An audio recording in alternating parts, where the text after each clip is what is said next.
എല്ലാ കൂട്ടുകാർക്കും മഞ്ജുശ്രീ കുക്കിങ്ങിലേക്ക് സ്വാഗതം.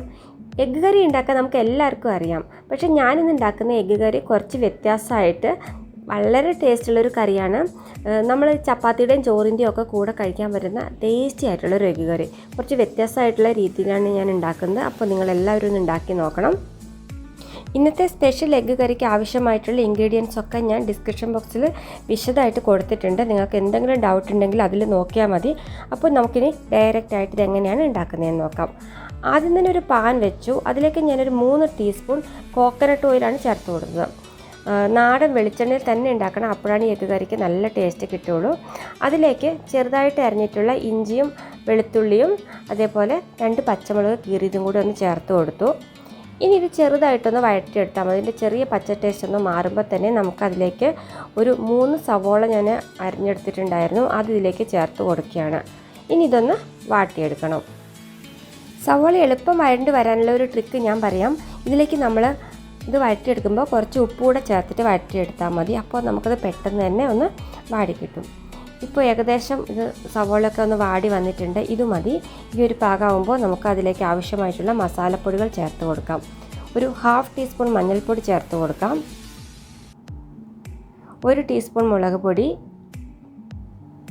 1/2 ടീസ്പൂൺ മല്ലിപ്പൊടി, 1/2 ടീസ്പൂൺ ഗരം മസാലപ്പൊടി. ഈ പൊടികളൊക്കെ നമ്മളുടെ ഇഷ്ടം അനുസരിച്ചിട്ട് നമുക്ക് കൂട്ടുകയും കുറയ്ക്കുകയും ഒക്കെ ചെയ്യാം. നിങ്ങൾക്ക് കൂടുതൽ എരിവ് ആവശ്യമാണെന്നുണ്ടെങ്കിൽ കുറച്ചുകൂടെ നമുക്ക് മുളക് പൊടി ചേർത്ത് കൊടുക്കാവുന്നതാണ്.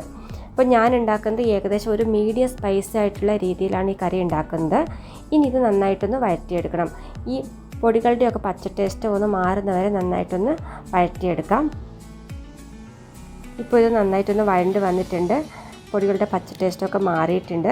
അപ്പോൾ ഇനി ഞാനിതിലേക്ക് തക്കാളി ചേർത്ത് കൊടുക്കുകയാണ്. ഒരു വലിയ തക്കാളി ചോപ്പ് ചെയ്ത് വെച്ചിരുന്നതാണ്, അത് ചേർത്ത് കൊടുത്തു. കുറച്ച് കറിവേപ്പില കൂടെ ചേർത്ത് കൊടുത്തു. ഇനി ഇത് നന്നായിട്ടൊന്ന് വഴറ്റി എടുക്കണം. തക്കാളി നന്നായി വെന്തുടഞ്ഞ് വരുന്ന പരുവത്തിൽ വേണം നമുക്കിത് ആക്കിയെടുക്കാനായിട്ട്. അപ്പോൾ നമുക്ക് വേണമെങ്കിൽ തുറന്ന് വെച്ചിട്ട് ഇങ്ങനെ തന്നെ ഇളക്കി കൊടുത്ത് ഇത് തക്കാളിനെ വേവിച്ചെടുക്കാം. ഞാനിതിപ്പോൾ ഒന്ന് അടച്ച് വെക്കുകയാണ്. 1-2 മിനിറ്റ് കഴിഞ്ഞാൽ നമുക്കിത് പെട്ടെന്ന് തന്നെ ഒന്ന് വെന്ത് കിട്ടും. ഇപ്പോൾ 2 മിനിറ്റ് സമയം കഴിഞ്ഞിട്ടുണ്ട്. നമ്മുടെ തക്കാളിയൊക്കെ നന്നായിട്ട് വെന്തിട്ടുണ്ട്. ഉള്ളിയുടെ കൂടെ നല്ലതായിട്ട് യോജിച്ച് വന്നിട്ടുണ്ട്. അപ്പോൾ ഒന്ന് മിക്സ് ചെയ്ത് കൊടുക്കാം. ഇപ്പോൾ മസാല ഇവിടെ റെഡി ആയിട്ടുണ്ട്. ഇനിയിപ്പോൾ എഗ്ഗ് കറിക്ക് വേണ്ടിയിട്ട് നമുക്ക് കുറച്ച് ഗ്രേവി ആവശ്യമുണ്ടല്ലോ. നമ്മൾ എഗ്ഗ് മസാലയല്ല ഉണ്ടാക്കുന്നത്, എഗ്ഗ് കറിയാണ്. അപ്പോൾ അതിന് വേണ്ടി ഞാൻ കുറച്ച് വെള്ളം ചേർത്ത് കൊടുക്കുകയാണ്. 1 കപ്പ് വെള്ളം ഞാനിപ്പോൾ ചേർത്ത് കൊടുക്കുന്നുണ്ട്. പച്ചവെള്ളം ചേർത്ത് കൊടുത്താലും കുഴപ്പമില്ല, ചെറിയ ചൂടുവെള്ളം ചേർത്ത് കൊടുത്താലും കുഴപ്പമില്ല. പക്ഷേ ചേർത്ത് കൊടുത്ത ശേഷം അത് നന്നായിട്ട് തിളച്ച് വരണം. ആ വെള്ളത്തിൻ്റെ ആ ഒരു പച്ച ടേസ്റ്റ് ഉണ്ടാവരുത്, അത്രയേ ഉള്ളൂ. ഇപ്പോൾ നന്നായി തിളച്ച് വന്നിട്ടുണ്ട്. ഇനി ഞാൻ ഇതിലേക്ക് ഓൾറെഡി തയ്യാറാക്കി വെച്ചിട്ടുണ്ടായിരുന്ന പുഴുങ്ങിയ മുട്ട ചേർത്ത് കൊടുക്കുകയാണ്.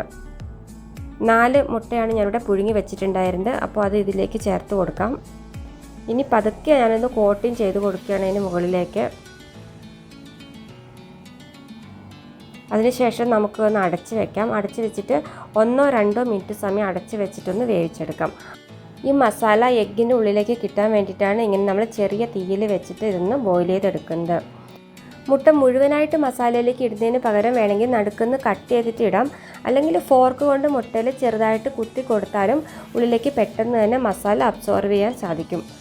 ഇപ്പോൾ ഗ്രേവിയൊക്കെ നല്ല തിക്കായി വന്നിട്ടുണ്ട്. എഗ്ഗും മസാലയൊക്കെ നല്ല മിക്സ് ആയിട്ടുണ്ട്. ഇനി ഞാനിതിലേക്ക് ചേർത്ത് കൊടുക്കുന്നത് തേങ്ങാപ്പാലാണ്. അതിനുവേണ്ടി ഞാനൊരു 1/4 കപ്പ് തേങ്ങാപ്പാൽ എടുത്ത് വെച്ചിട്ടുണ്ട്, അത് ഇതിലേക്ക് ചേർത്ത് കൊടുക്കുകയാണ്. ഇനി നമുക്ക് ഗ്യാസ് ഓഫ് ചെയ്യാം.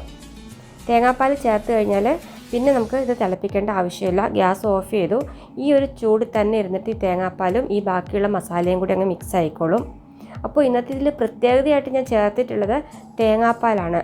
തേങ്ങാപ്പാലും എഗ്ഗും നല്ലൊരു കോമ്പിനേഷനാണ്. എഗ്ഗ് കറി സാധാരണ ഉണ്ടാക്കുന്നതിന് വ്യത്യാസമായിട്ട് തേങ്ങാപ്പാൽ ചേർത്ത് ഉണ്ടാക്കുമ്പോൾ ഭയങ്കര ടേസ്റ്റാണ് കേട്ടോ. അത് നമുക്ക് ചോറിൻ്റെ കൂടെയും ചപ്പാത്തിയുടെ കൂടെ ഏത് അപ്പത്തിൻ്റെ കൂടെയൊക്കെ കഴിക്കാനും നല്ല ടേസ്റ്റാണ്. പിന്നെ ഒരുപാട് കറിവേപ്പിലയും. ഇത് രണ്ടുമാണ് ഇന്നത്തെ സ്പെഷ്യലായിട്ട് ഞാൻ എഗ്ഗ് കറിയിൽ ചേർത്തിട്ടുള്ളത്. അപ്പോൾ നിങ്ങളെല്ലാവരും വീട്ടിൽ ട്രൈ ചെയ്ത് നോക്കണം. ഇഷ്ടമായിട്ടുണ്ടെങ്കിൽ കമൻറ്റ് ചെയ്യാനും ലൈക്ക് ചെയ്യാനും ഷെയർ ചെയ്യാനൊന്നും മറക്കരുത്. ഇതുവരെ ചാനൽ സബ്സ്ക്രൈബ് ചെയ്യാത്ത കൂട്ടുകാരാണെങ്കിൽ ദയവായിട്ട് ചാനലൊന്ന് സബ്സ്ക്രൈബ് ചെയ്തേക്കൂ കേട്ടോ. അതേപോലെ അടുത്തുള്ള ബെൽ ബട്ടൺ ഉണ്ട്, അതുകൂടെ ഒന്ന് പ്രസ് ചെയ്യൂ. അപ്പോൾ ഞാൻ ഇനിയും ഇതുപോലത്തെ വീഡിയോസൊക്കെ അപ്ലോഡ് ചെയ്ത് നിങ്ങൾക്ക് പെട്ടെന്ന് തന്നെ എൻ്റെ നോട്ടിഫിക്കേഷൻസൊക്കെ കിട്ടും, വീഡിയോ കാണാനും സാധിക്കും. അടുത്ത ദിവസം വേറൊരു വീഡിയോ ആയിട്ട് നമുക്ക് വീണ്ടും കാണാം. അതുവരേക്കും ബൈ ബൈ.